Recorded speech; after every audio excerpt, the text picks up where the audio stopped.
Hola bellezas, paso a darles un anuncio. Los próximos episodios que van a escuchar acá en Desde la Entraña fueron grabados en Chile. Bienvenido a Chile. Chile. Bienvenido a Chile, comparito. Hola, ¿cómo estáis? Bienvenidos a Chile. Chile. Bienvenidos a Chile. Espero que disfruten de estas conversaciones y estas reflexiones que fueron grabadas en el sur del continente. Hola, pues amiga, ¿cómo estáis? Tantas lunas, ¿qué contáis? Hola, ¿cómo estáis? Buena, compadrito, ¿cómo va todo? Buena, guacho. Con toda la fuerza, la magia y la potencia de esa tierra. Lo vamos a hacer terrible pulento con todos los cabros y las cabras. Vamos a pasar la raja, vamos a hablar puras weas y nos vamos a hacer terrible pana. Que los disfrutes. Chile, po.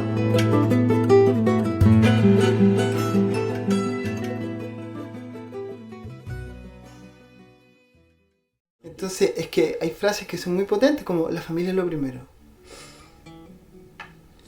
Y uno tiene que sentarse un momento a pensar esas frases. Porque aquí hay muchas confusiones y mucha distorsión que tiene que ver con el anhelo que tenemos adentro de tener a los padres que no tuvimos y de lograr tener la familia que no tuvimos. Cuando la gente llega a este trabajo o a terapia, ¿sí? Porque lo importante y lo esencial para sanar es estar en paz con que mis papás son mi origen, no estar en una relación cercana con ellos. Ser amiguis, claro. No, eso es, ojalá, qué bacán. Claro. Pero si no ocurre, porque no se puede, porque tu mamá es dañina, porque tu papá es violento, porque es alcohólico y cada vez que es abusador y cada vez que lo vas a ver te sientes en peligro, lo más sano y cuerdo es alejarte. Y ahora como tú integras eso, como tú trabajas y le das un lugar a esto en el corazón, a la vez que le das un lugar a lo que te genera y al dolor que tú puedas sentir, es lo que trae sanación. Pero si no, vas a estar machacando con un deber ser que es violento. Hola, hola bellezas, bienvenidas, bienvenidos y bienvenidas a este nuevo episodio de Desde la Entraña. Sigo en la misma casa, en el mismo bosque del sur, en la misma habitación, pero cuando terminé la entrevista con la Dani fui al baño a orinar y al volver a entrar me di cuenta que detrás mío está el altar. Estamos ante el altar de mis amigos y eso me hace sentir acogida y honrada porque uno no deja entrar a soltar a cualquiera. Así que gracias. Y aquí frente a mí tengo al Mati Otondo. Hola Mati. Hola Meli. ¿Cómo estás? Bien, bien. Estoy nervioso. Sí, yo también, por chocolate. Bacán, buenísimo. Bueno, vengo a invitarles a que escuchen esta charla que voy a tener con Matías acerca de cosas, pero vamos a estar hablando del cuerpo en las constelaciones familiares, de las constelaciones familiares como experiencia somática, como un lugar terapéutico y también como una mirada de vida que nos ayuda a conocernos y a percibir nuestro origen, a movernos desde ahí, y ya el Mati le va a entrar con más profundidad. A Mati lo conocí por allá como en el 2000, no sé, como 18, 17, por ahí. Antes, en Concepción nos conocimos, nos presentaron, nos conocimos y hicimos un par de viajes a la playa una vez. Me acuerdo que te conocí en una plaza de Concepción de la universidad o algo así. Y fuiste a hacer unos talleres también. Sí, fui a hacer unos talleres a Conce de tejido y de cuando yo trabajaba con mujeres. Salud menstrual o algo ahí con sí, eso. Sí. Y ahí nos conocimos y tú fuiste la primera persona que yo conocí que era constelador sin que fueras mi profe. Tú fuiste así como el... Y me pareciste bastante loco al inicio, como tu pinta, tu parada, yo y este rock and roll. Pero fue muy lindo eso también. Qué bueno saber. Fue lindo. Y nos educamos en el mismo lugar de constelaciones. Y después, con el tiempo, después me di cuenta que también eres artista visual. Claro. Aquí como la doña. Entonces somos Tenemos- colega y colega, por los lados. Sí, muy cierto. Yo me enteré hoy día Sí, que éramos colegas, sí, artistas. sí, qué lindo. Eso me hace sentir cerca también a ti, Mati. Bienvenido a este Gracias. espacio. Y nada, empecemos, Mati. Cuéntanos un poco de quién es Matías Otondo, qué lo trajo a este lugar, qué lo trajo a este bosque y a lo que haces hoy en día, que es acompañar personas. Y se abren como 300 ventanas en mi cabeza, pero me va a quedar con que estoy mirando el bosque ahora y me trajo que de alguna forma siempre supe que iba a volver. Yo crecí en un entorno muy natural, crecí en un pueblo muy chiquitito, ¿En dónde? en Cañete, estuve algunos años ahí, pero después nos fuimos a ir al campo y siempre mi vida fue como afuera. Luego mis papás se separaron, que es como un súper evento en mi vida, y nos vamos a Concepción, pero mi abuelo vivía como en una parcela en la mitad de la ciudad. Entonces en mí siempre hubo una certeza, más que cualquier cosa, de que yo iba a vivir en el campo. Y no iba a durar tanto tiempo en la ciudad, si bien viví en Santiago, que es como la ciudad más grande en la que he vivido, siempre supe que iba a volver al campo, siempre supe que iba a estar en un lugar así. Así que este lugar es como lo que siempre he querido, ¿no? Es un buen lugar. Increíble. Sí, sí, y voy a hacer como un mega mix de que de alguna manera yo llegué a las constelaciones sin quererlo. Yo había empezado una búsqueda personal porque estaba muy mal, porque lo pasé muy mal en la universidad. ¿Qué es estar muy mal? ¿Qué es eso? Crisis de angustia, estar encerrado en mi pieza 2 semanas sin salir, casi sin comer, fumarme 2 cajetillas al día, llegar a la U, no poder entrar a clase porque me ponía a llorar y temblaba. ¿Y ahí estudiabas artes? Ahí estudiaba arte. Y era... Y si lo miro en retrospectiva, sufría bastante. Como que no me era fácil. Entré a estudiar arte y es como que me hubiera enfrentado a una parte de mí que no conocía con la envergadura que empecé a conocer, de todo el miedo, toda la inseguridad que apareció, todo el ruido mental, ¿no? y toda la angustia que experimentaba constantemente. Y pasaron los años, empecé a tener como mini búsquedas, como mini intentos como de rescatarme a mí mismo de esos espacios. De repente un amigo que llegaba a la casa de sorpresa a buscarme, cuando yo desaparecía de la U. Era como fácil desaparecer de la U porque como era arte, era todo un poco medio fluctuante. Empecé a leer algunos libros, algunas cositas y por ahí por el 2000... me perdí en esta altura de la vida, el 2010. Final del 2010 tomé mi primer taller de terapia y salí de Santiago hacia Concepción, que era un lugar al que yo nunca hubiera querido volver en mi vida. O sea, tú estudiaste arte en Santiago. Santiago. O sea, lejos de tu familia. Al final. Lejos de mi familia, Ya. llegué con 17 años, no había ido una vez a Santiago, no cachaba nada. Era, o sea, igual me podía mover porque crecí en Conce harto tiempo en mi vida. Después viví en Cañete, en este pueblo chiquitito, pero iba a Santiago así a poto pelado, ¿no? Como decimos acá. Si lo escuchan en colombiano no entienden nada. Sí, me paro con toda la ciudad. Ahí así como, ¿qué es esto? Y como muchas ilusiones, muy inocente. Y la escuela de arte era despiadada igual. Era bien dura, muy académica, muy exigente. Se me ocurrió meterme en segundo año con un profe que era como de los más bacanes, Premio Nacional de Arte, pero que era durísimo.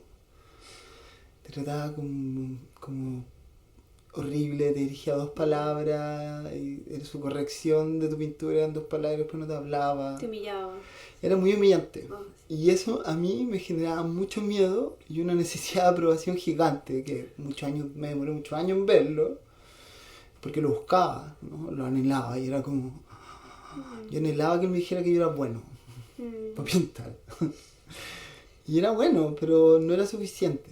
Y como no era suficiente, la pasaba mal.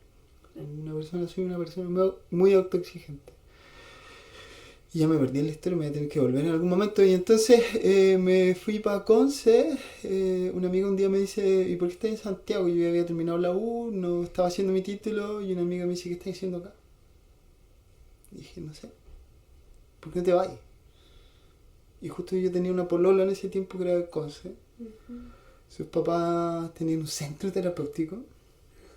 Entonces eso fue así como... Y el papá de ella me ofreció irme a vivir con ellos. Fue como un rescate. Porque si bien en ese momento yo no estaba tan mal como estuve en otros momentos, tampoco estaba bien. Ellos me dieron media beca para el primer curso de terapia que yo tomé, ¿sí?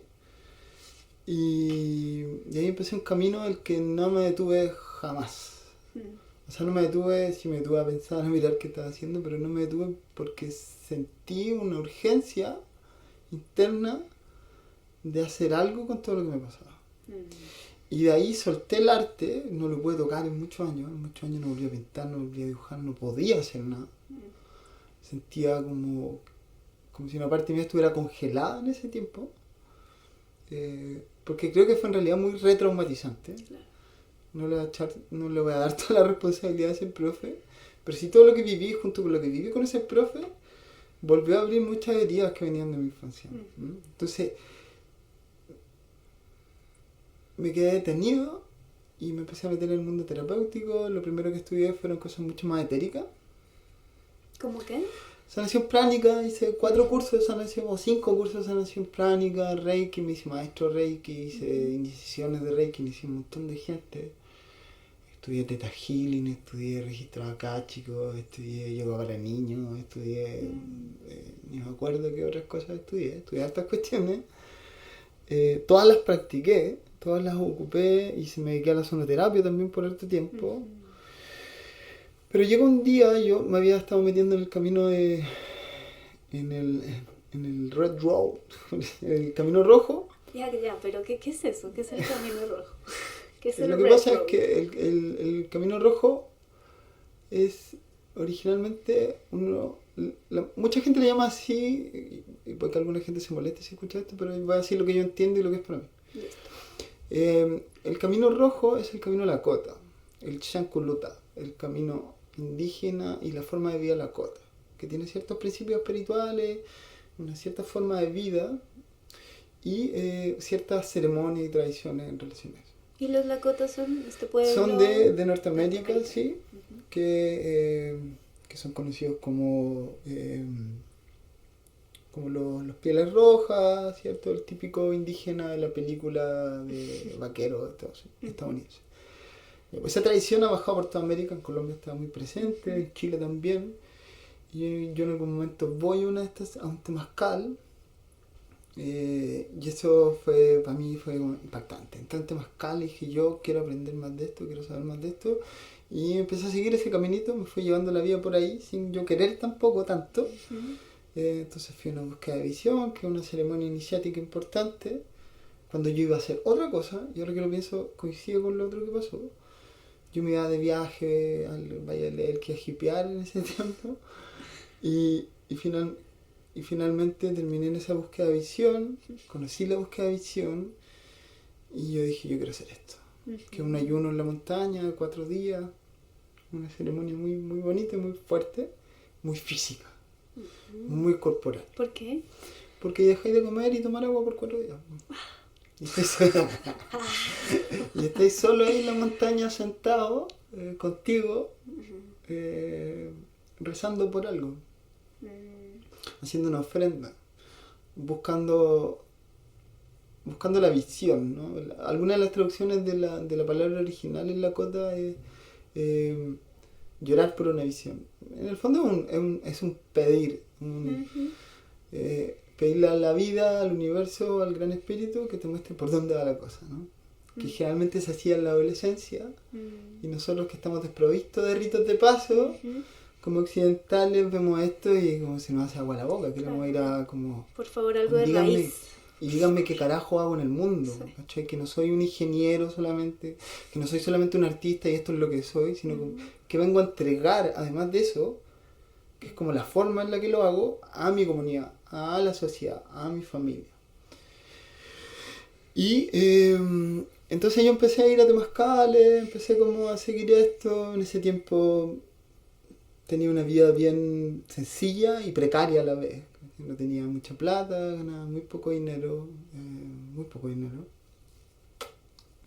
Y me fui a Santiago porque me iba a ir de Santiago a otra ciudad a hacer una velación, que es como una ceremonia, a preparar un lugar donde era por un temazcal.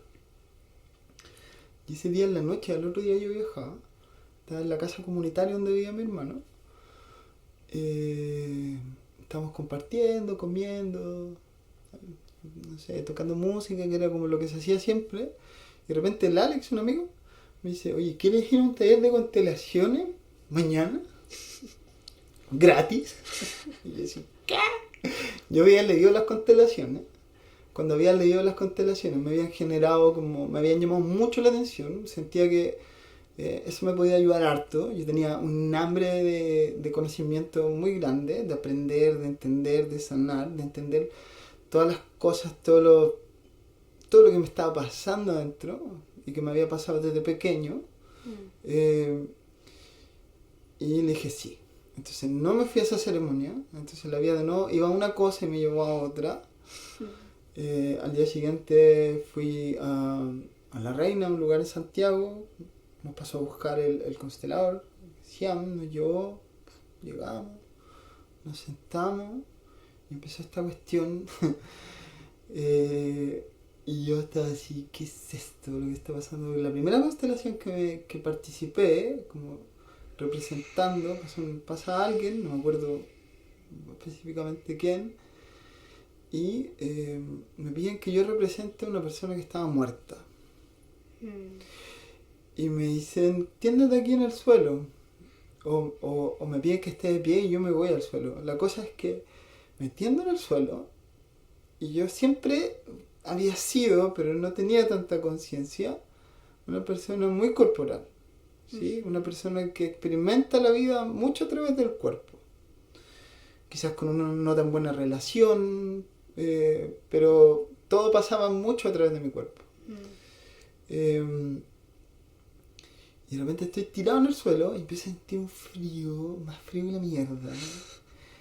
Empiezo a sentirme tieso y empiezo a sentir en la medida que va pasando esta constelación que mi cuerpo se empieza como a secar y realmente me sentía como un cadáver tirado en el suelo. Y dije, ¿qué es esto? ¿Qué es esta cuestión? ¿Qué es esto que está pasando? Y mi cabeza así voló. Ahí ya estaba como fascinado con lo que estaba pasando. Bueno, la primera vez que tú vas y si no entendí o no sabes mucho, encontré que todo es como medio mágico. Porque pasa una persona a trabajar un tema y el constelador le pregunta cuál es el tema, le hace un par de preguntas y realmente empieza a develar como qué es lo que pasó y tú decís como... Son actores contratados, claro, la gente cree, mucha gente cree eso. Así como, de hecho el otro día en un taller una persona comentó como en el descanso, imagínate si esto lo hicieran actores. Y yo decía, es que en verdad no da lo mismo, porque tú entras en ese espacio y entras en contacto con una memoria que trae esa persona, esa familia, ese asunto, y es como que abrieron un archivo intangible, y ahí, pero en ese momento era pura magia, era algo indescifrable, era espectacular, era increíble, y yo estaba como, quería constelar, estaba ahí como, preguntaban, ¿quién quiere constelar? Estaba mi mano. Me siento muy reflejada. Y no me pescaban, mi hermano estaba al lado. Y de repente mi hermano levanta la mano y Siam le dice, tú. Mi hermano pasa, se sienta al lado. Y en ese tiempo está la Astrid, que fue una pareja que tuvo. Y constelaban los dos juntos. Y mi hermano pasa y dice, quiero constelar el amor de mamá. Y yo, me parte en tres la cuestión. yo en ese tiempo no veía a mi mamá hace un año. Desde el momento, yo dejé de vivir con mi mamá a los 14 años. Pero había empezado a tener una crisis muy profunda con mi madre como a los 12 años. Como pubertad, prepubertad, empecé a darme cuenta de muchas cosas que eran dolorosas, que eran violentas, que no estaban bien, como en el lugar en el que crecí, y empecé a querer salir de ahí. Y empecé a enfrentarme a mi mamá y la relación empezó a empeorar. Nunca fue buena en realidad. Siempre fue muy tóxica, pero yo ahí empecé a poner límites y a enfrentarme con ella, ¿sí? Entonces, ese día, en ese momento, mi hermano saca este tema. Yo no veía a mi mamá hace un año porque había decidido no verla. Y yo quedo como pasmado. Se han pedido a alguien que represente a mi padre. Y yo no sé por qué. Porque esta cuestión no es algo que se haga en las constelaciones. Me eligieron a mí para representar a mi papá. No sé por qué él lo permitió. No sé si se le olvidó que yo era el hermano. Yo creo que se le fue porque había más hombres, ¿cachai? Que podría haber elegido otro, o quizás lo hizo a propósito, no tengo idea. Anda todo a saber. Pero fue así y así fue perfecto. Entonces yo entro a esta constelación y empieza a mostrarse una información que nadie más sabía, o que no estaba tan en el consciente en realidad, más que nadie supiera, que nadie había conectado con que parte de la no disponibilidad de mi mamá para con nosotros, sus hijos, tenía que ver con que a ella se le murió un hermano ahogado de forma muy misteriosa meses antes de conocer a mi padre. ¿Sí? Y es como una tragedia familiar que no solamente se hunde mi tío en el océano, sino que se hunde mi familia materna. Claro. Y ya, y empieza entonces, preguntan qué murió, porque evidentemente hay un lenguaje corporal que devela que alguien murió, hay sensaciones físicas, hay miradas que empiezan a mostrar que algo está pasando, que alguien falta, y traen a este muerto, ¿no? Yo lo veo en el suelo, y era este tío que yo no conocí porque yo, bueno, ahí conocí a mi papá, etcétera. Que a todo esto mi tío se parece mucho a mi padre físicamente, por lo menos en esa época, era una cosa así. Y yo estaba pasmado porque no solamente estaba pasando todo eso, que era como ver algo, sino que yo una semana antes había viajado con mi papá en auto, como 2 horas, y mi papá de la nada me devela un secreto y me dice: yo no me casé enamorado de tu mamá.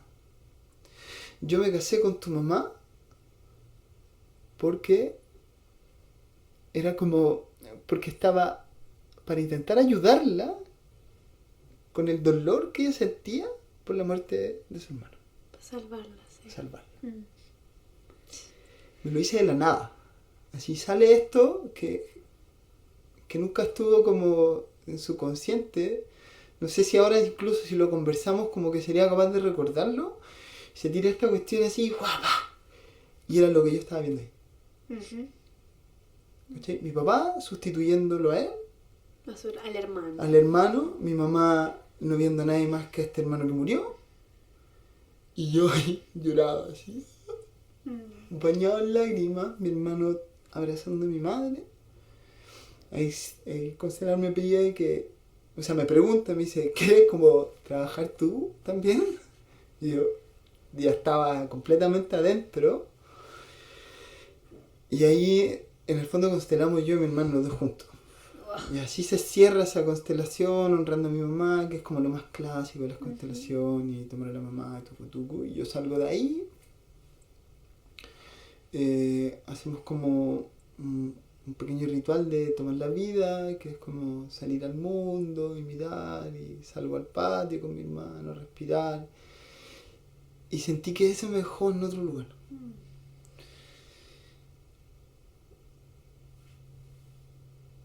Y mi hermano, no sé si me lo dijo después del taller o me lo había dicho ya el día antes, me dijo: esto fue un sábado, me dice, yo el domingo voy a ver a la mamá. yo no tenía ni una gana antes de eso. Y después de eso dije, sí, yo voy a ver a mi mamá. Y después de un año de no haberla visto, por primera vez en mucho tiempo pude mirar a mi mamá como una mamá y sentirme hijo. Pero yo salí del salón de esa sesión sabiendo que yo iba a estudiar constelaciones familiares. Con una certeza. No tenía ningún plan en mi cabeza, no era como, y voy a ser constelador. Yo sabía que iba a estudiar constelaciones familiares. Para ti, digamos.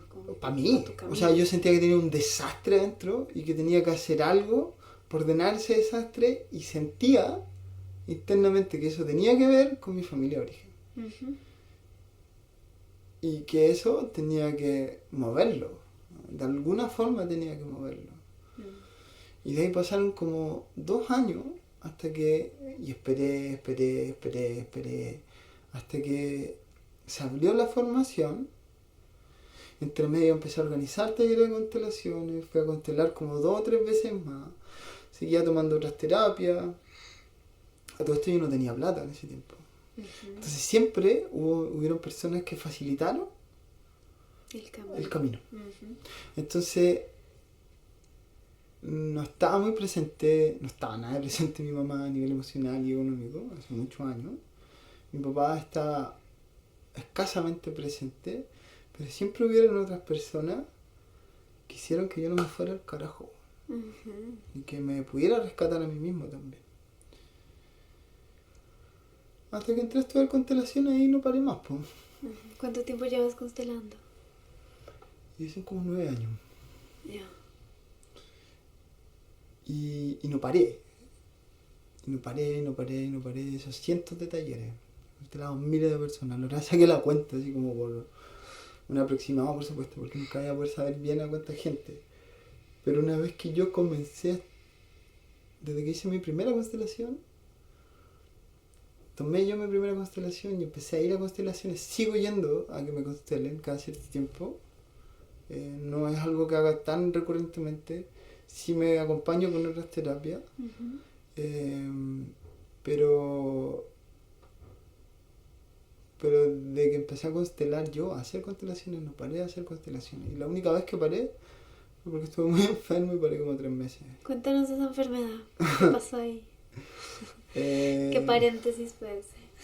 Ese fue la vida diciéndome, yo no sé, siento que soy una persona que a veces puedo ser un poco lento, pero no me detengo mucho. ¿No? Entonces como que voy a ir hacia allá y voy a ir hacia allá hasta que llegue, aunque haga como mini pausas. Entonces voy. A la vez que soy una persona muy autoexigente, cosa que por supuesto he trabajado, pero está tan metido en mi cuerpo que mi tendencia es responder de esa forma. Y en ese tiempo venía de mucho trabajo interno. Venía saliendo de una relación muy dolorosa, muy tóxica, a la que me costó mucho salir. Venía de además, que se me está olvidando, venía de una ceremonia muy importante dentro del Camino Rojo. Venía de una danza del sol, venía de una búsqueda de visión. Venía todo un proceso como 1 año y algo muy largo, muy fuerte. Ahí ya estaba haciendo talleres de constelación, estaba constelando individual, estaba constelando grupal, estaba haciendo iniciaciones de Reiki, estaba dando sesiones de sonoterapia. Estaba haciendo todo eso al mismo tiempo, así como venía de haber tomado, porque yo al mismo tiempo que entré a estudiar constelaciones, tomé una formación de desarrollo humano, humanista transpersonal. Entonces, además me metí como en el mundo de la terapia corporal, no me quedé tanto rato ahí, porque después no me dio la plata en ese momento para terminarlo. Pero en ese año conocí la Gestalt, conocí la bioenergética, el Hakomi, el Focusing, hacía biodanza, entonces estaba muy en el cuerpo. ¿Cachai? Entonces las constelaciones junto con la terapia corporal entraron así. ¡Pum! Claro, encajaron. ¿No? Entraron con todo. Y yo venía a todo este movimiento y yo vi una parte mía que se sentía tan mal consigo mismo y que a pesar de todo lo que había hecho no era suficiente. Bueno, porque además tengo esa sensación, que uno de mis fantasmas recurrentes, pero que está cada vez más suavecito, de que no es suficiente. Pero no paraba de dejar que decantar las cosas. ¿No? No, métale. No, métale, vamos, métale, más intensidad, que esto se sana y carajo, y como, y muy del deber ser. Entonces como, si el objetivo es tomar a la mamá, hay que tomar a la mamá, ¿cachai? Como, y tengo que tener una buena relación con mi mamá, y muy ciego todavía. Muy dogma también. Muy dogma. Sí. Yo no sé si conocí el enneagrama, pero yo soy muy uno. Absolutamente uno, ¿cachai? Como mucha exigencia, muy moralista, ¿cachai? Siempre lo mejor. Vamos a la mierda. Vamos a hacer esa mierda con todo, ¿cachai? Entonces era como, me metí en el camino rojo y ahora voy a hacer todas las búsquedas, todas las danzas. Claro. Por eso eres del camino rojo, ¿no? Claro. Que igual es un camino severo. Duro. Sí, claro, duro. Claro. Duro, sí.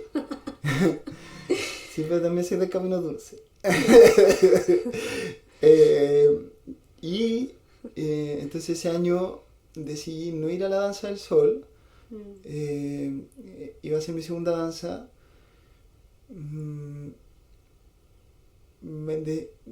Se alineó todo para que en vez de ir a la danza del sol, que es en Colombia a la que yo iba, me fuera a México a un entrenamiento internacional de constelaciones. Con Bert Hellinger, que era así como wow. Todavía estaba por Salió aquí. un taller en un lugar que nunca lo había hecho, se súper llenó. Mi abuela, que no le pedí plata, me pasó plata. Un amigo me prestó la tarjeta y de repente tenía plata para irme a Cancún. Jamás en mi puta vida había tomado vacaciones. Y me fui a este entrenamiento, que éramos 1000 y tantas personas, 30 países, y era una locura. Con Hellinger, además. Con Hellinger, que ya estaba bien viejo, algunos años después falleció. Sí. Y yo estaba mirando esas cosas y estaba ahí y estaba fascinado. Entonces...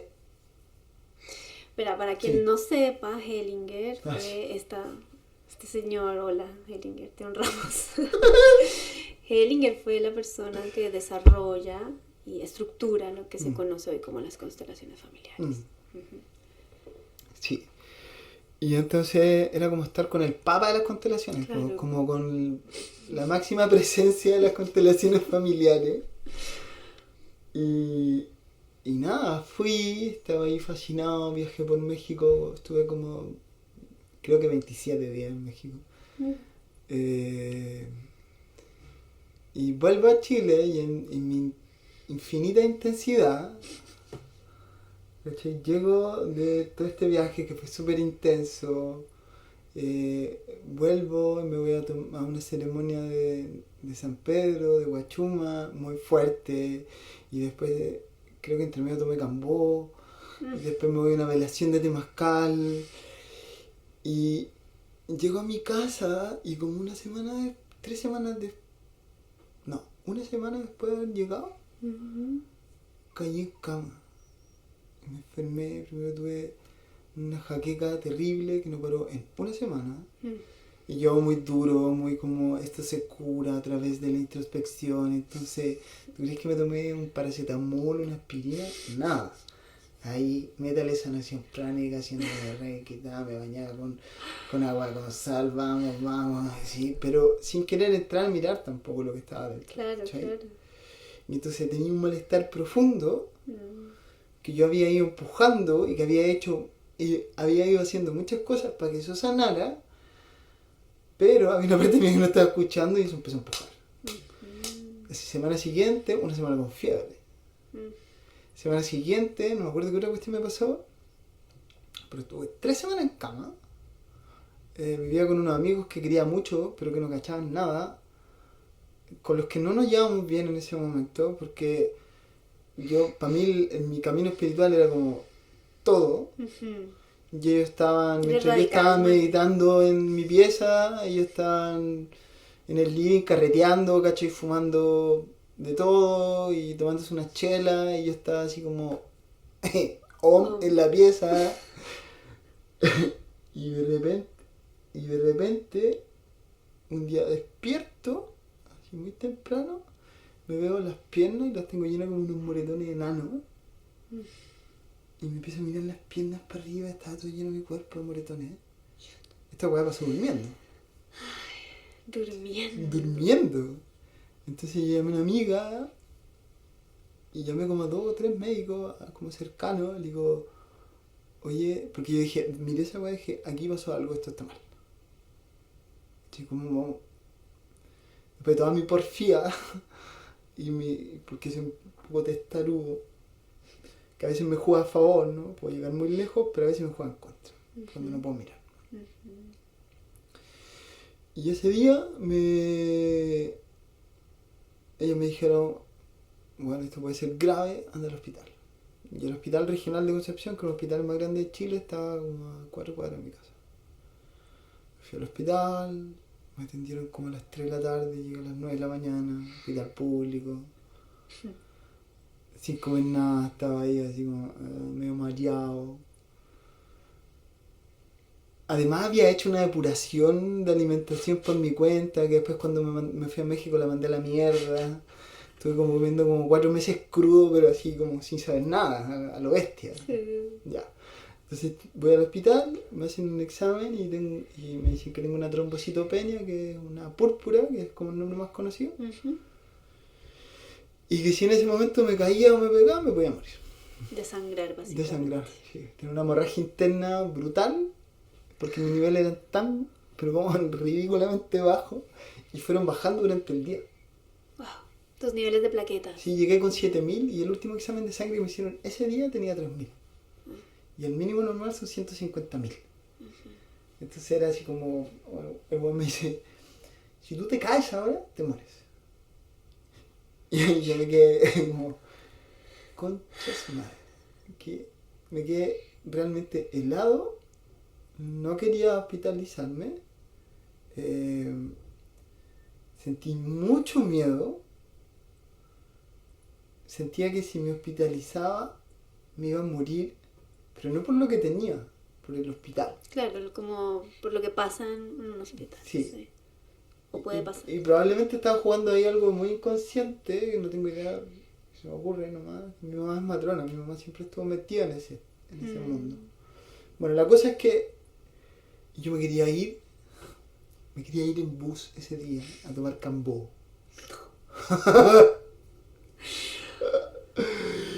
Y era como, no, la medicina alopática no sirve, la conciencia es todo. Y como me podría haber muerto en el bus. Claro. Podría haber despertado, el auxiliar ir a ver y era un bulto muerto en un bus simplemente porque no. La cosa es que me arranqué cuando me dijeron que me iban a hospitalizar, me dijeron siéntese aquí, y yo dije sí, voy a ir a tomar aire, me fui a la casa. Me convencieron de volver, arreglé un par de cosas, un amigo me fue a dejar y como la vida es muy bendita, como en realidad a pesar de todas las cosas difíciles siempre ha habido como un ángel, personas.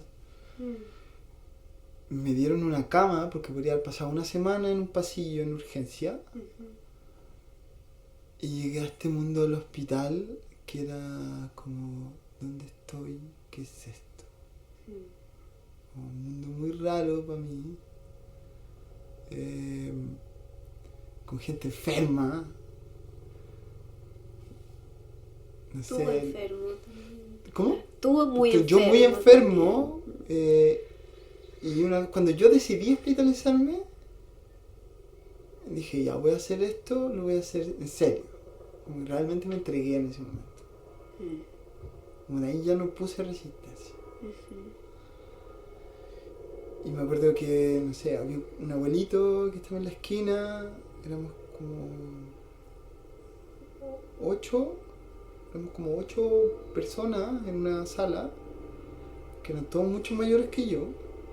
Un abuelito de unos 70, 80 años, con una sonda para comer, que todos los días se la sacaba y salía sangre, llegaba la enfermera a agarrarlo, meterle la sonda.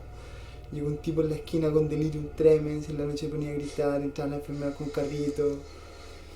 Y yo ahí como, ok. me entrego. Y me entregué. Y eso fue durísimo. ¿Cuánto estuviste en el hospital? Así que yo entré y dije, voy a estar acá 5 días.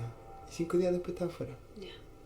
Tuve una certeza interna de que la cuestión iba a durar 5 días. Y los primeros 2 días mis plaquetas subieron nada. Empezaron a meter corticoides, pero sí por toneladas.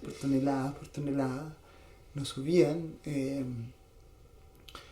Tuvieron que descartar, era así como llegaba un médico acompañado de 8 buenos más.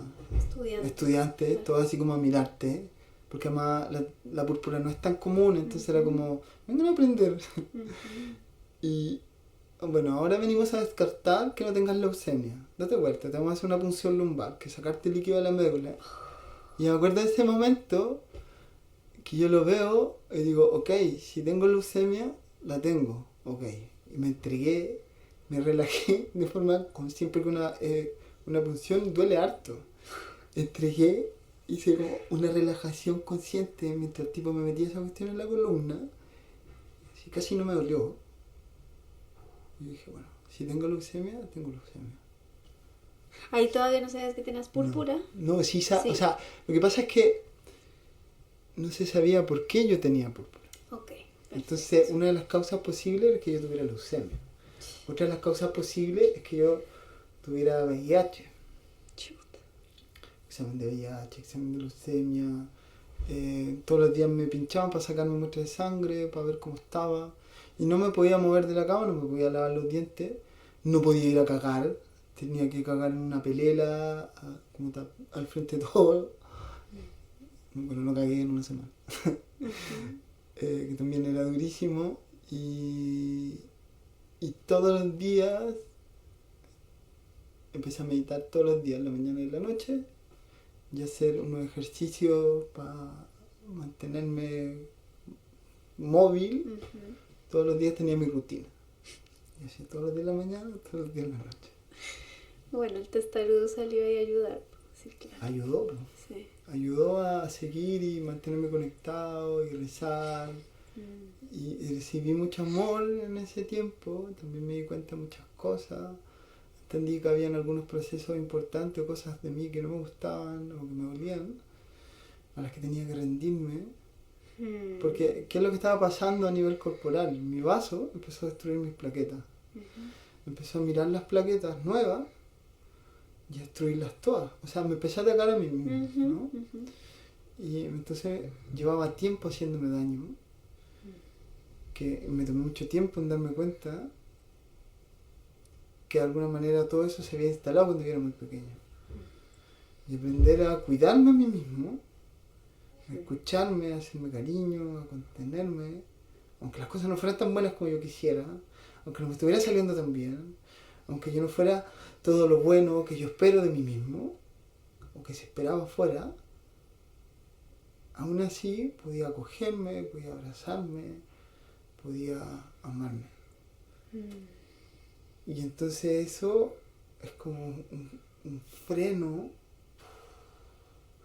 Y si bien en ese momento límite,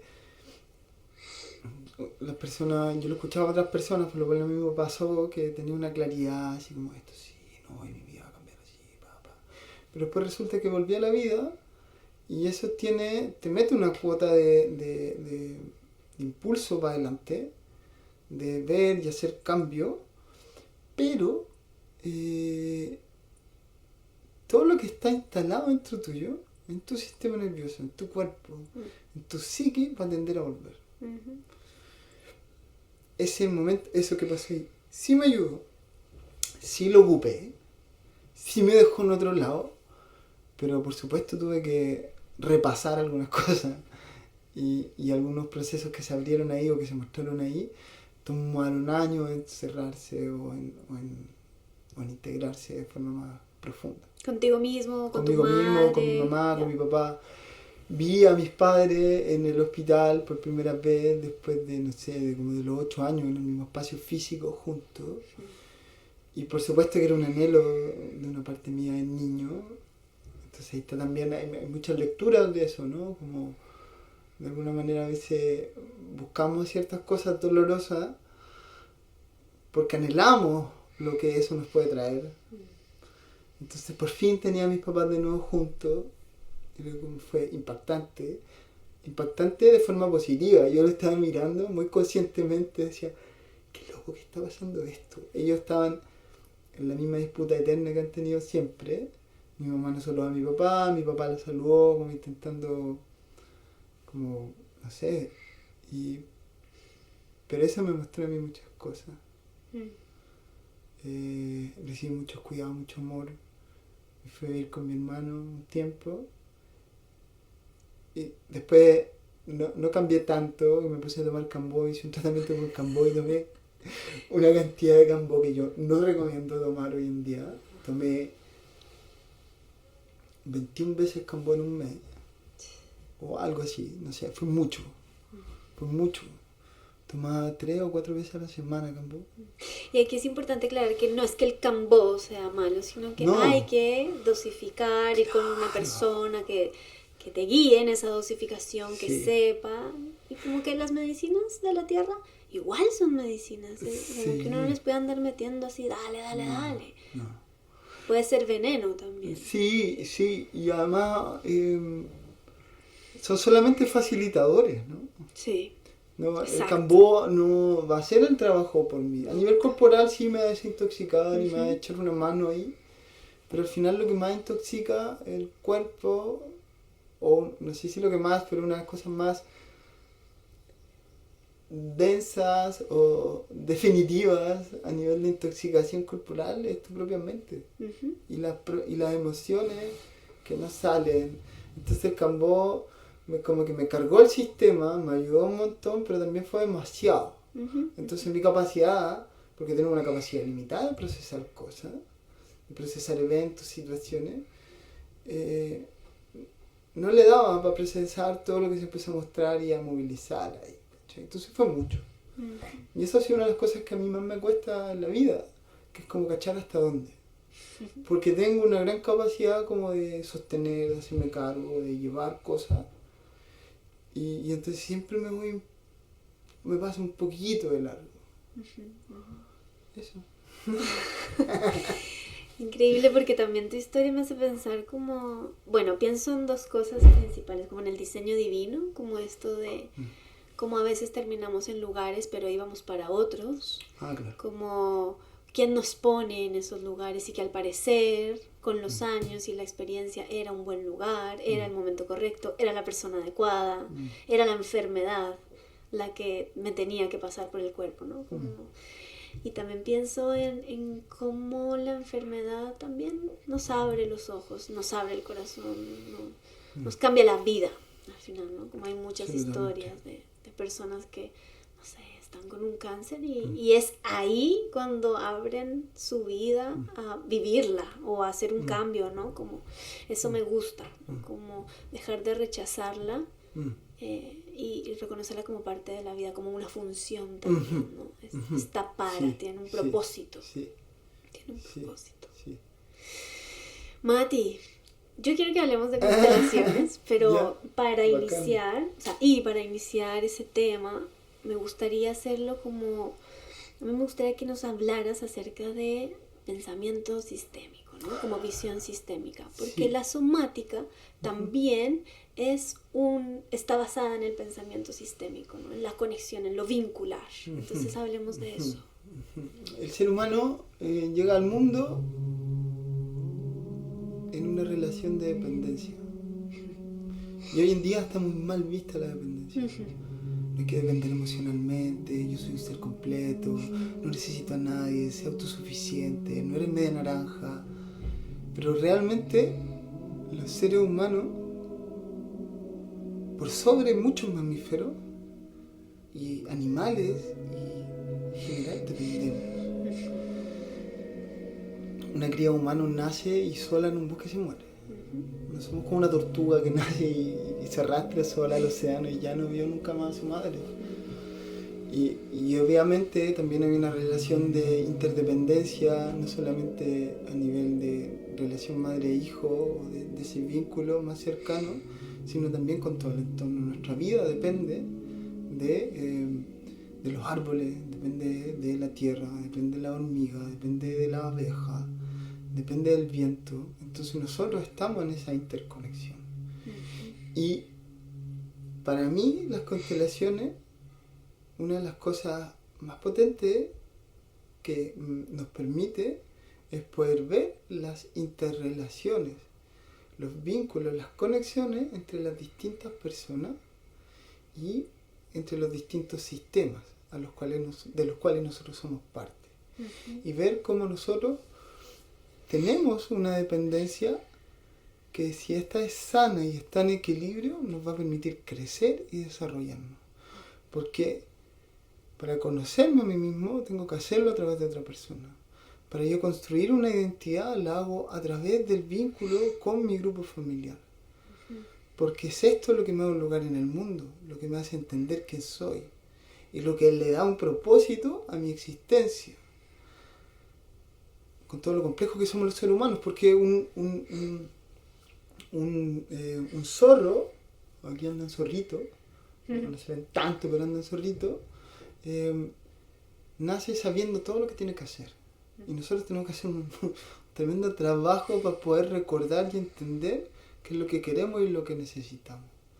Entonces, hace muchos años en la psicología, yo no soy psicólogo, pero en la psicología se entendía en esta búsqueda de intentar entender al ser humano que era casi que un elemento aislado, partido, separado del resto. Y esto tiene que ver con los paradigmas mecanicistas, donde las diferentes, donde todo es visto como algo separado, ¿sí? Donde se estudia el cuerpo órgano por órgano, donde las disciplinas se ven totalmente aisladas, las matemáticas y el arte no tienen nada que ver. Especializarse, sí. detalle, todo muy reducido. Pixel. Hasta que aparece la teoría del sistema y empieza a entender que los diferentes componentes de la sociedad, que los diferentes componentes de un cuerpo, que los diferentes componentes de la naturaleza son interdependientes. Y que lo que le ocurre a uno afecta a todo el sistema. Y se empiezan a proponer ciertas leyes que podemos cuestionar o no, pero que nos permitieron entender que eso también era aplicable a las relaciones humanas. Y entonces el ser humano, en el ámbito de la psicología, empezó a entender que lo que le pasaba a Juanita no tenía que ver solo con Juanita, ni con los eventos que había vivido solo Juanita, sino que también con su familia y con el ambiente en el cual había crecido. Y luego esto empieza a ir más allá y se empieza a ver que hay pautas familiares, donde empieza a aparecer esta palabra que hoy en día es muy difundida y que suena mucho, que no es propiedad de las constelaciones familiares solamente, que es lo transgeneracional, a través de las generaciones. Y como, claro, tú dijiste, hablaste de Bert Hellinger hace un momento, y entonces este caballero que venía en un proceso de búsqueda de intentar entender al ser humano, entenderse a sí mismo, él venía de ser cura, jesuita, peleó en la Segunda Guerra Mundial, este caballero era alemán, era una familia católica, lo mandaron al frente por ser disidente del régimen nazi, ¿no? Venía con una crisis importante, se mete al seminario, termina en África, y ahí dentro de su proceso le preguntan, ¿qué es más importante para ti? Con palabras más bonitas, de forma más, le dicen, ¿qué es más importante para ti? ¿El hábito o las personas? O la misión. ¿El hábito te refieres como a la vestidura? Ya, okay. Sí, el hábito de cura, ¿no? Claro, el traje. Lo que te viste Sí, como esto que te estáis poniendo encima o lo que estás haciendo con las personas. Y ese día, o días después, él se dio cuenta que esto que tenía encima lo estaban imitando. Y empezó a ir más allá, y Hellinger siempre fue más allá. Y eso es muy interesante porque para mí es una actitud de vida, ¿no? Donde lo que yo conozco, lo que yo entiendo de la vida y del mundo, ocurre a través de mi experiencia. Totalmente. Y la construcción del conocimiento ocurre a través de lo que yo puedo observar y lo que yo voy percibiendo, tanto internamente como externamente.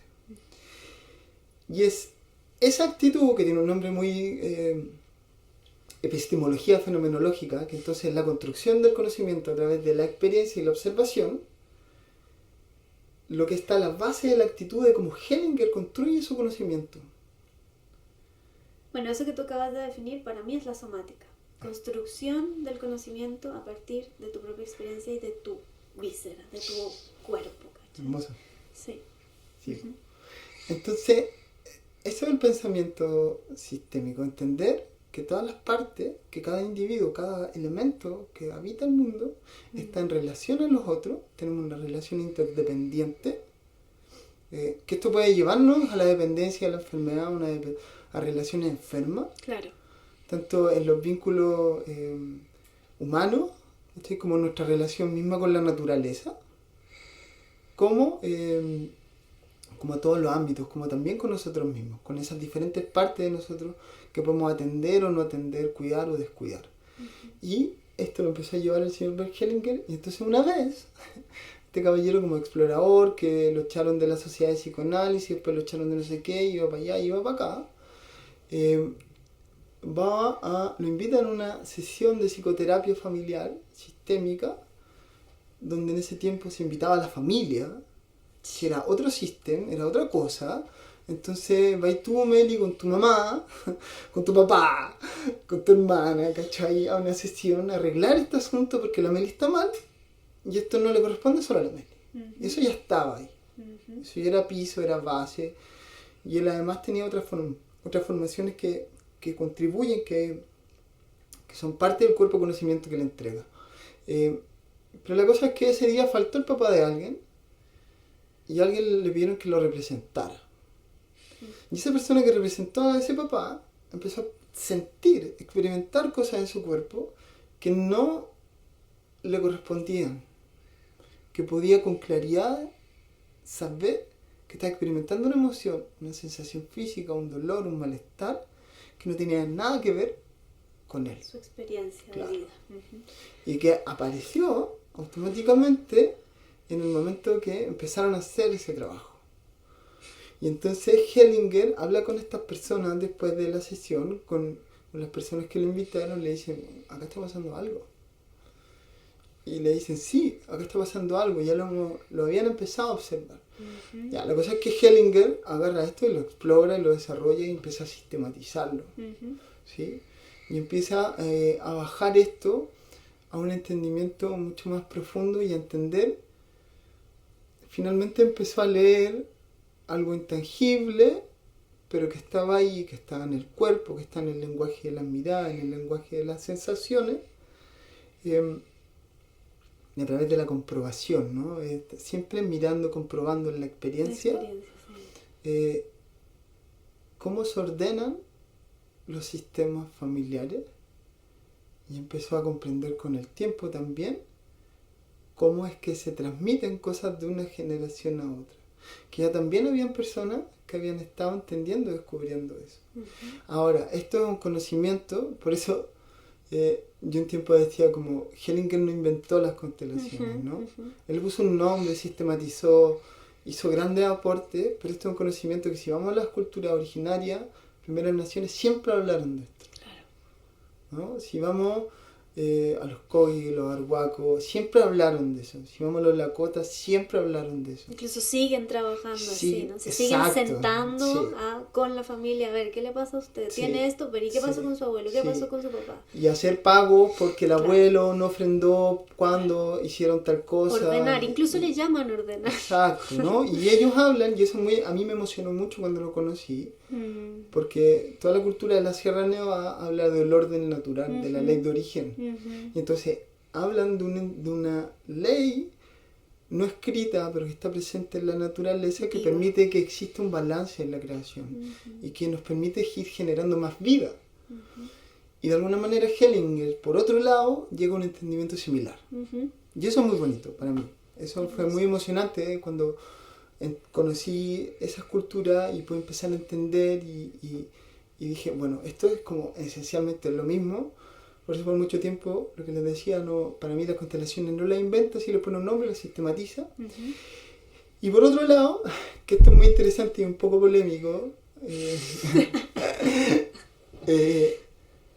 finalmente lo que propone Hellinger no es una terapia, Ujú, ujú. sino que es una filosofía con una aplicación terapéutica. Perfecto, de acuerdo. ¿Sí? Y por ahí, hoy en día las constelaciones se han difundido mucho, han ido evolucionando muchísimo. Los entendimientos de Hellinger cambiaron hacia el final de sus días. Y hay algunos consteladores o personas que se dedican a las constelaciones, que también hacen otras terapias, que son bien dogmáticos también a la hora de entender el mundo, y dicen como las constelaciones son la mejor terapia. Ujú, ujú. Esta es como el gran camino. Ujú. Y las constelaciones, como las enseñó Hellinger, son las únicas constelaciones. Y yo creo que en el momento que hicieron eso, se pisaron la cola y ese conocimiento dentro de ellos empieza a morir. Porque yo siento que si no hay un ápice de duda, pero de duda al servicio de la observación, De mirada para crítica para que tú puedas ver qué crecimiento. carajo es lo que estás haciendo. Sí, claro. Porque si no es dogma, Ujú. si no es religión, ¿no? Y a mí, mi camino con las constelaciones y con mis consultantes me fue mostrando una y otra vez, y a pesar de lo porfiado que soy, me tuve que dar cuenta, para poder ayudarme a mí mismo y ayudar a otros, que las constelaciones eran totalmente insuficientes. Ujú. Que sí van a ayudar mucho, que sí son un tremendo aporte, pero que no alcanzan para todos, que no sirven para todos los temas, que una persona va a tener que constelar un tema más de una vez. Hay muchos consteladores que todavía dicen que un tema se constela solo una vez, que no hay que hacer seguimiento. Yo sí creo que hay que hacer seguimiento y acompañamiento. Y un tema de los cuales las constelaciones no se hacen cargo en general, aunque hoy en día hay mucha gente referente a nivel mundial que sí se está haciendo cargo, que es el trauma. Totalmente necesario. Absolutamente. Sí. Porque además incluso las constelaciones podrían llegar a retraumatizar. Absolutamente. Entonces hay que, ojo. Sí. Sí, y eso es importante y por eso nunca hay que dejar de mirar y por eso hay que atender a cada consultante. Y es difícil porque cuando atendí 5, 6 personas, 10 personas, 15, 20 personas una semana, hay una parte tuya que repite, Ujú. ¿no? Sí. Y dejáis de mirar a la persona. Y cuando dejáis de mirar a la persona, le puede hacer incluso daño. Sí. ¿Sí? Entonces, yo mismo me fui encontrando con que el súper tema de mi vida, que ha sido mi madre, no lograba llegar a ese punto del cual me habían relatado cuando me formé en constelaciones, que yo había leído los libros, que era tomar a mi mamá y con eso tomar la vida y realizarme. ¿Cachai? Me seguía encontrando sin pareja, con dificultades en los vínculos con las mujeres, seguía encontrando con dificultades conmigo y con una relación muy dolorosa con mi mamá. Entonces yo iba, constelaba, honraba a mi mamá como me dijeron que lo hiciera, porque soy una persona obediente. Entonces iba ahí, me arrodillaba a los pies de mi mamá, mi corazón se abría, me conectaba con ella, sentía que la integraba, y esto sí, no es que no sirva, porque sí me servía, pero había una parte mía que volvía quizá unos metros más lejos, quizá un par de kilómetros, pero todavía estaba en esa ruta, de repetir ese dolor con mi madre. Y ahí empezó a pulsar, lo que ya les dije, este entendimiento del trauma, y de que había que ser dulce, que había que ser compasivo. Y paradójicamente yo por mucho tiempo quise ser como rudo. Como, por una parte porque siempre me costó ser hombre. ¿Por qué me costó ser hombre? Porque mi mamá se separó de mi papá la golpeó, yo me parezco a mi papá, mi mamá me castigó por ser hombre. Entonces yo entendía que ser hombre estaba mal, que ser yo mismo estaba mal. Entonces todo esto agresivo, duro, defensivo, dañino, todo eso era dañino, era malo. Pero resulta que empecé a constelar y la forma en la que yo empecé a leer la constelación era a través de lo que yo sentía en el cuerpo. Y empecé a sentir a mis consultantes. y eso empezó a ganar espacio, dimensión. Entonces un día un primo, que hoy en día es constelador, y que de hecho estudió constelaciones con enfoque, con especialización en trauma, me dice, tus constelaciones son las constelaciones más dulces que yo he visto. Y una parte mía se alegró y yo le dije, carajo, yo quería ser el rudo, ¿no? El del camino rojo, el tambor y vamos y otra. Pero realmente siento que cuando construimos espacios amorosos, seguros, algo se mueve adentro, que aunque a veces sea muy pequeñito, se va a poder enraizar. Y va a poder generar un cambio más perdurable en el tiempo. Totalmente. Y ahí es donde yo me he ido instalando este último tiempo. Y otra cosa que para mí es muy importante, cuando yo estuve con constelaciones, y quizás a ti también te lo dijeron, es como, no hay que creerle al consultante. Eso fue durísimo. A mí... Es que ¿cómo así? Ya, y eso tiene una explicación metodológica, que en el fondo el consultante te va a llevar a mirar su dolor desde cómo él lo vivió, y lo que él vivió no es la verdad, porque esto es mucho más amplio, y esto te ayuda a mirar desde lejos, ¿sí? Mantener una visión sistémica, donde uno vea todos los componentes de la situación, Pero yo hoy en día a eso... Muy freudiano también. ¿Sí? No. Sí, pues como imagínate la el separación diván, en el ni te diván. miro. No, ni te miro, ni te toco, Sí, ni te pues, hablo. yo no tengo nada que ver con lo que está pasando aquí. Tú hablas solamente, Sí. claro. Bueno, yo eso, lo que yo agrego hoy en día a eso, es la validación completa de lo que estáis sintiendo como lo estáis sintiendo. Qué bueno. Porque eso es tu verdad y la que se te repite en el cuerpo. Y yo te acompaño a que podáis mirar que eso no es así. O de dónde viene. Y de dónde viene, o por qué me pasó eso, por qué sigo mirando eso. Pero lo valido, afíalo, ¿no? Para mí eso es muy importante. ¿Sí? Porque eso es lo que, volviendo al cuerpo, porque eso es lo que está experimentando en el cuerpo, en su cabeza, en su mente. Todos los días ese consultante. Y mientras esa memoria que está en el cuerpo, que es una memoria, que podemos hablar un poco más del cuerpo y de memoria transgeneracional, lo que nosotros vivimos tiene 3 niveles, tiene 3 orígenes. Está en relación a eventos personales, biográficos que yo viví. Está conectado con la dinámica de mi sistema de origen, mamá, papá, hermano, y con la memoria transgeneracional. Pero para que la memoria transgeneracional entre, yo tengo que vivir un evento personal. Y en la gran mayoría de los casos, para que el proceso sea completo o termine de desenvolverse, primero se necesita tiempo. No es así. Toda la promesa New Age de la transmutación y el bypass espiritual, que es saltarse el cuerpo y dejar de sentir, en la gran mayoría de los casos han sido un desastre para muchas personas. ¿Sí? Y le han hecho mentirse y sufrir más. Claro. Ahora, era lo que, bueno, da lo mismo, pero para que la memoria transgeneracional entre, tiene que haber un evento biográfico. Ahí entra. Y eso me conecta con mi linaje. Y sí, muchas veces parte de lo que yo vivo en el cuerpo, de lo que estoy viviendo hoy, que me duele, de las emociones que estoy viviendo, están impregnadas en gran medida de las emociones que vivieron y de las experiencias que vivieron mis ancestros. Y no son totalmente mías. Pero hoy en día yo creo que yo he conocido realmente muy pocos casos de personas que lo que viven es exclusivamente transgeneracional.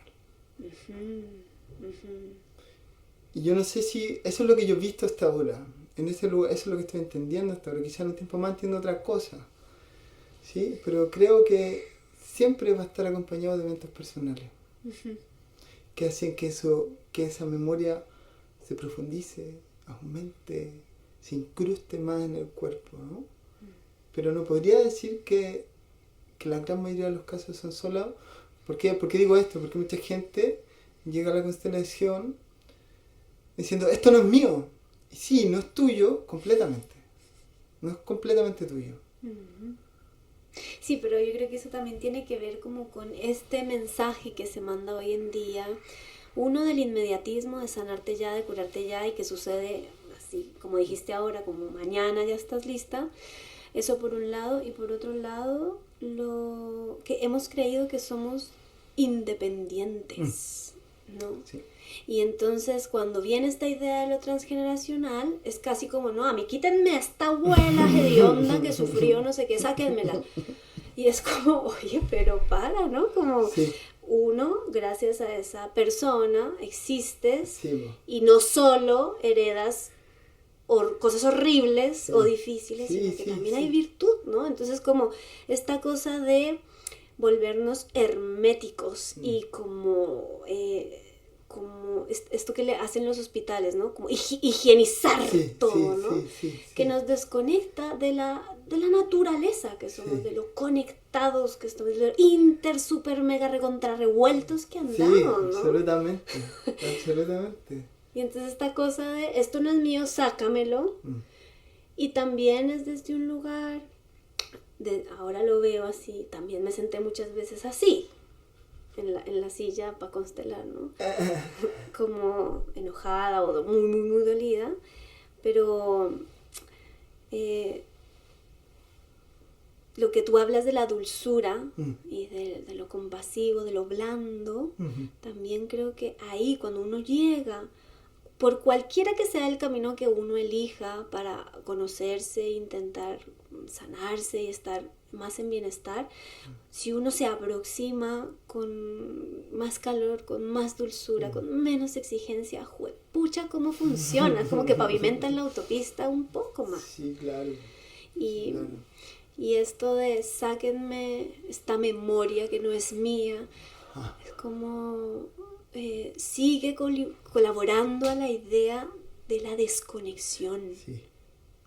Sí. de no necesito a nada ni a nadie, del narcisismo también. Sí. Encuentro peligroso un poco. Es absolutamente peligroso y de varias maneras las constelaciones para mí recuerdan lo interconectados que estamos.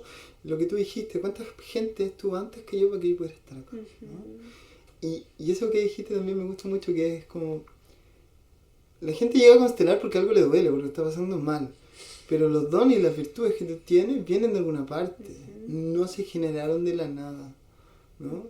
Y entonces poder situarnos dentro de la gran creación de la que somos parte, como a nivel de planeta, pero también de la historia de nuestra de nuestra familia, ¿no? Donde somos un momento, también nos da una noción de quiénes somos y nos ayuda a dimensionar como nuestro dolor. Y yo creo que el trabajo de la constelación, más que hoy en día sacar cosas, que la gente dice, quiero cortar, hay gente que dice que quiero cortar con mi familia, hay gente que dice quiero cortar cadenas, yo voy a sanar mi linaje, que es otra frase terrible. Lo que buscan es amputar, lo que buscan es, lo que traen finalmente es disociación, ¿no? Y la sanación ocurre en la integración, en darle lugar a aquellos que no se les dio lugar, en términos de ancestros, aquellas emociones que sintieron, aquellas experiencias que tuvieron, aquellas creencias que los movilizaron, que fueron mal vistas, que fueron rechazadas, que fueron castigadas. Entonces cuando yo me miro a mí mismo desde esa dulzura, desde ese respeto, de que a pesar de lo que estoy pensando, de lo que estoy sintiendo, de lo que todavía no logro cambiar en mí, me acojo, estoy acogiendo a miles de personas adentro mío. Y eso es muy poderoso, porque también saca la constelación del taller, saca la constelación de la consulta y están todos mis ancestros conmigo constantemente, ¿no? Entonces cuando yo me trato bien, justamente lo estoy acogiendo a ellos.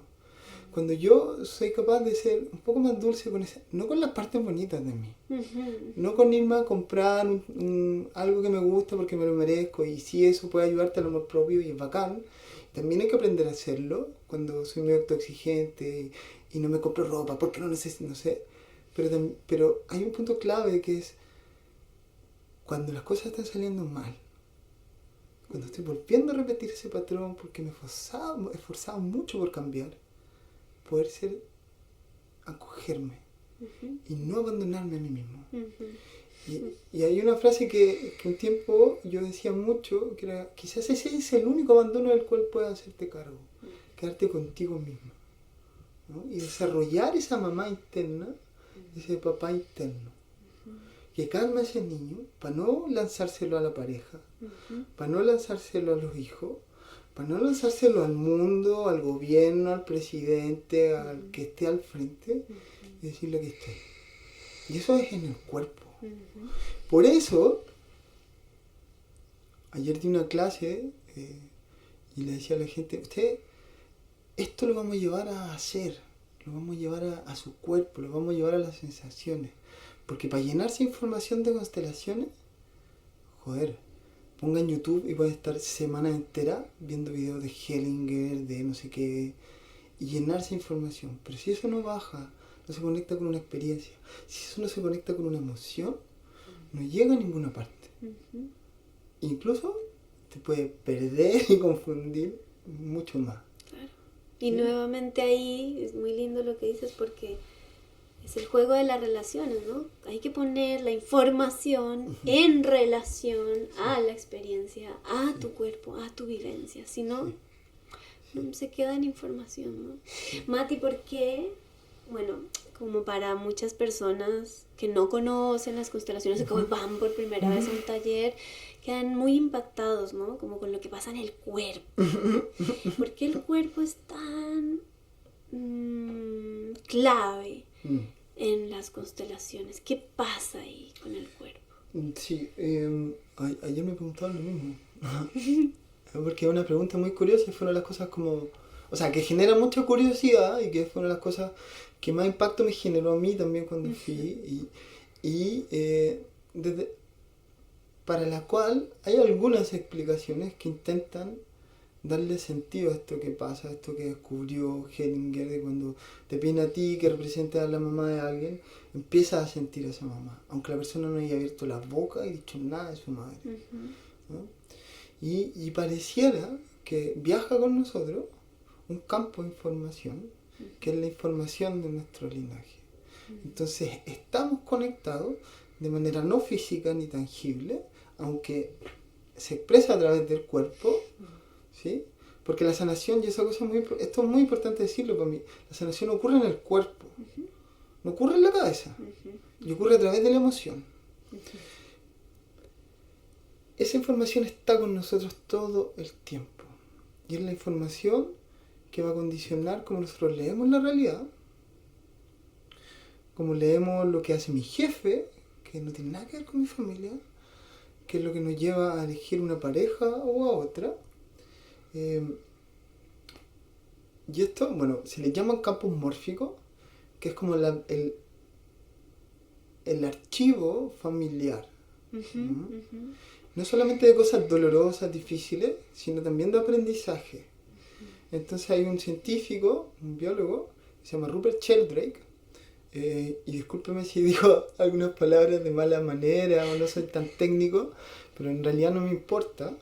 Voy a intentar transmitirle como lo esencial de esto. Empezaron a entender y observar que en la naturaleza había cierta transmisión de información en los animales, en la vegetación, que no ocurría de forma física, que no estaba en ninguna estructura biológica reconocible, pero aún así parece, porque todavía no se puede comprobar de forma completa, porque estamos en un mundo como de la hipótesis, y hoy en día que a todos les gustan los papers y los estudios científicos, que son bacanes,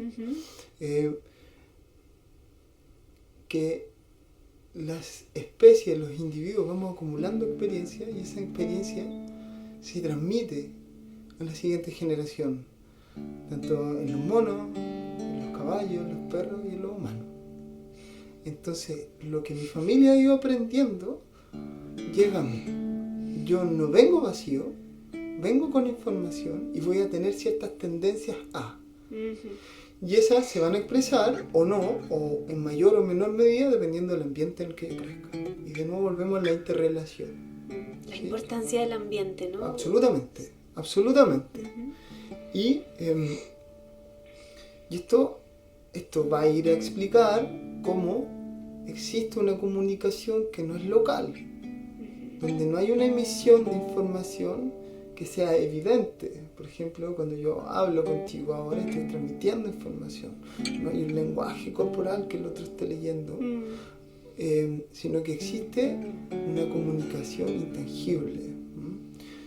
Bueno, que en física cuántica llaman comunicación no local. Tampoco me voy a meter ahí porque me siento como totalmente fuera del lugar. Lo entiendo, pero me cuesta explicarlo a veces.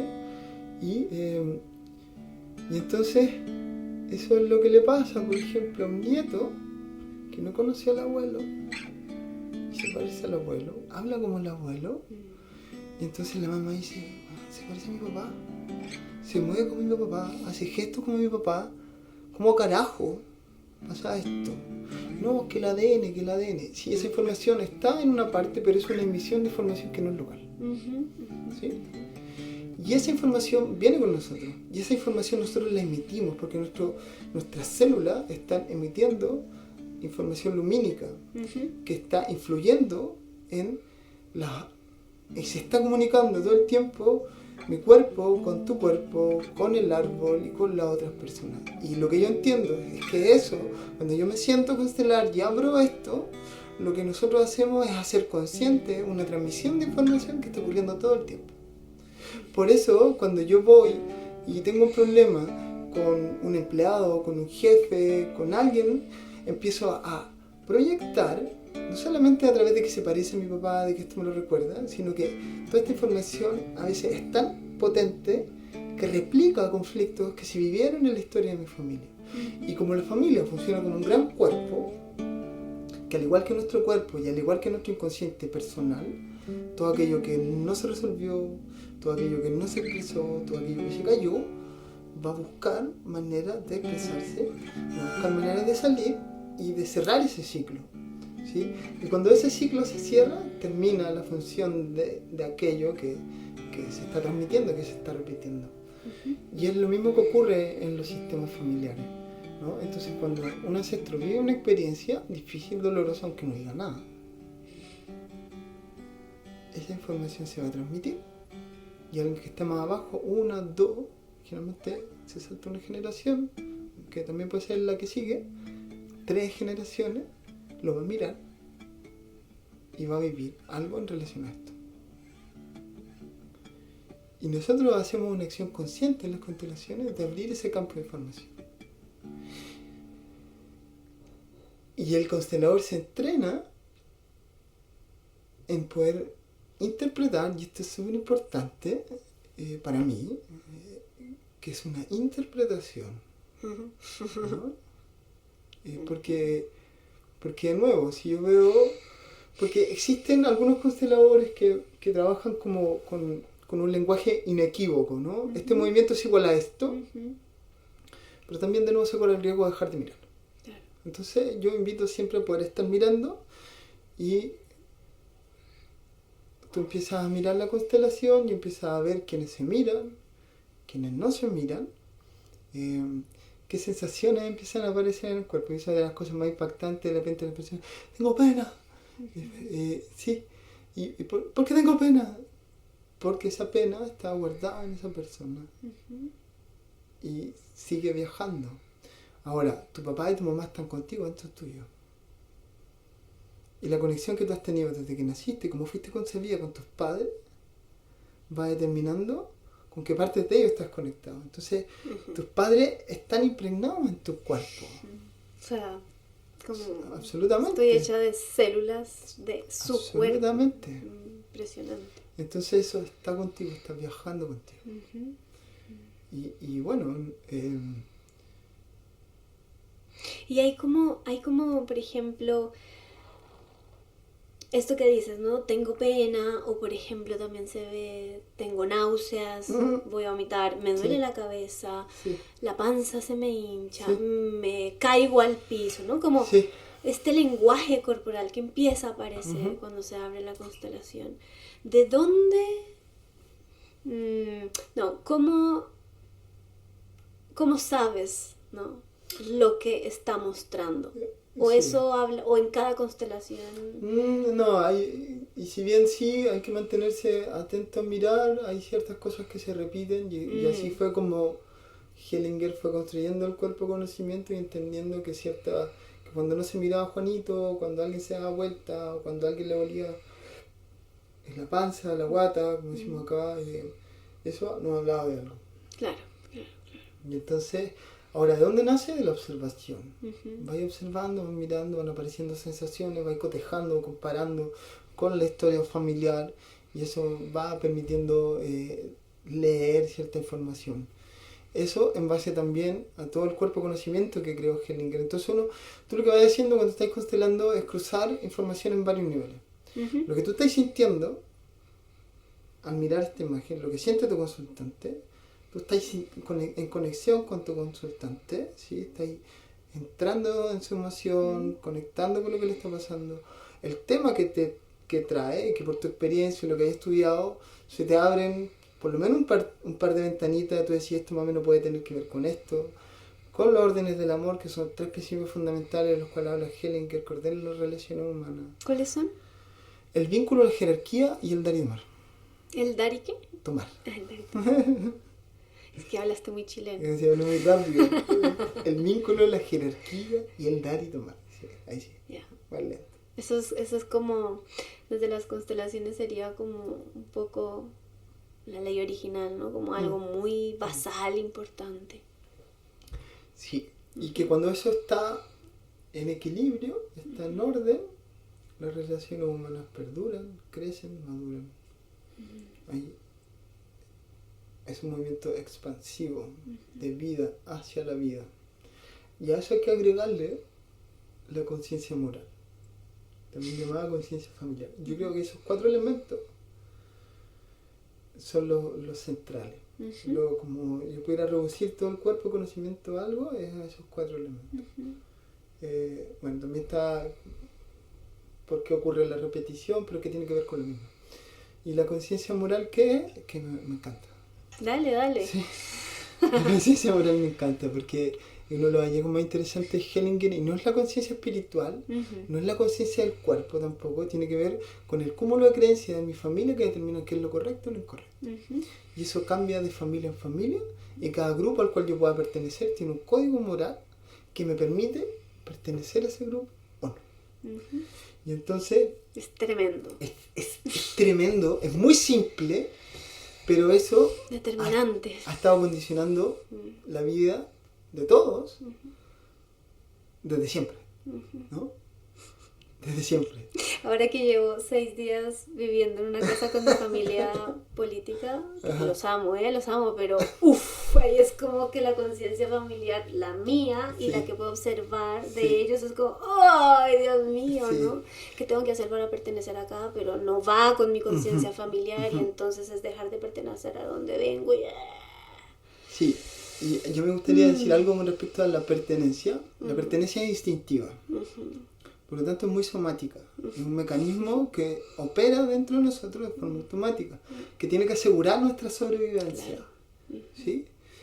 Además, a través de ese pertenecer y la generación del vínculo, es importante para la generación del vínculo, yo voy desarrollando mi identidad, la noción de quién soy y de qué lugar tengo en el mundo. Y esto se va cristalizando entre nosotros, sobre todo desde que nacemos hasta los 7 años, en relación a la relación que voy estableciendo con mi entorno. Entonces yo hago tal cosa, mi mamá reacciona de una forma, hago otra, mi papá de esta manera. Y esa información va entrando por toneladas adentro mío, además de todo lo que yo voy leyendo de movimientos de lenguajes corporales, ¿sí? Y finalmente, ¿qué es la pertenencia para mí? ¿O en qué se traduce internamente la pertenencia?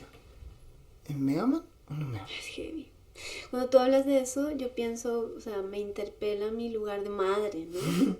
Muy fuerte, porque yo ya he visto a mi hija dejar de hacer algo que se nota que quiere hacer o que le gusta hacer o que sería su decisión, solo tiene 5, pero ya pasa por eso, y elegir algo que ella ya vio en mi rostro que es lo que yo apruebo.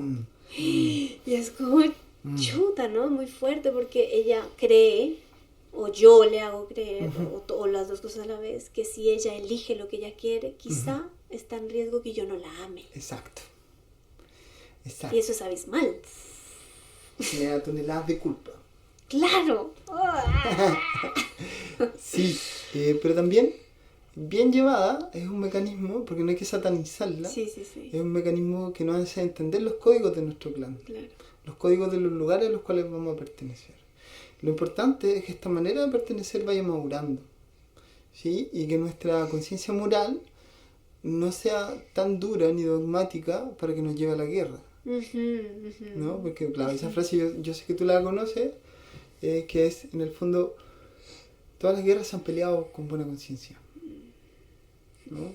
¿Por qué? Porque el que está al frente, que tiene una idea distinta a mí, en su forma de pensar, amenaza mi identidad, amenaza quién soy, quién yo creo que soy, ¿sí? Amenaza mi lugar en el mundo y amenaza, por lo tanto, la sobrevivencia de mi clan.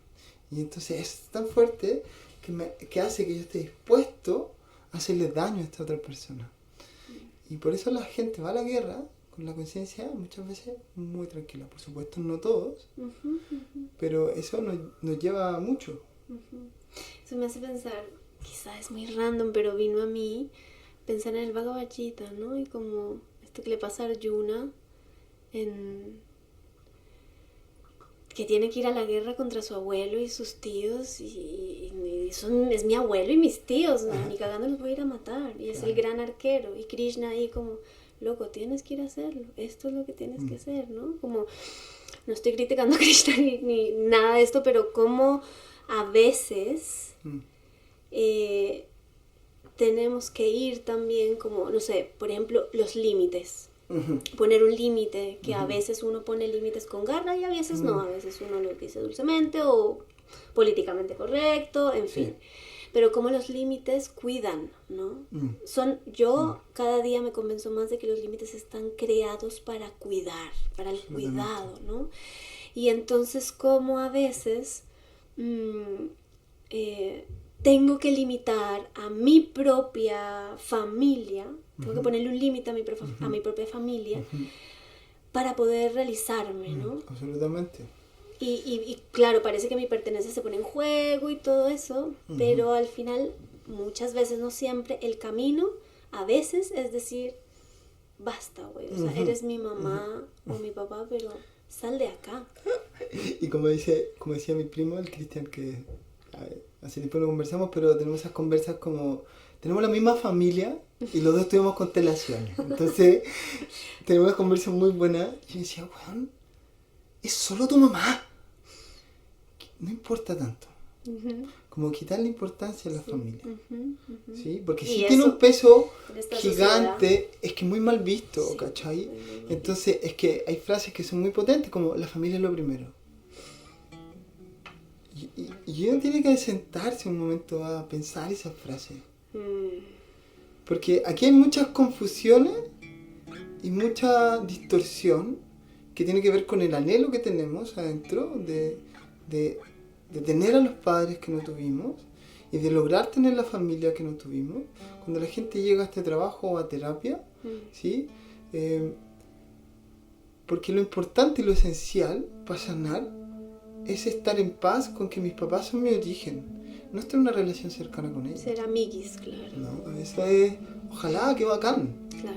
Pero si no ocurre, porque no se puede, porque tu mamá es dañina, porque tu papá es violento, porque es alcohólico y cada vez que es abusador y cada vez que lo vas a ver te sientes en peligro, lo más sano y cuerdo es alejarte. Claro. Y ahora como tú integras eso, como tú trabajas y le das un lugar a esto en el corazón, a la vez que le das un lugar a lo que te genera y al dolor que tú puedas sentir, es lo que trae sanación.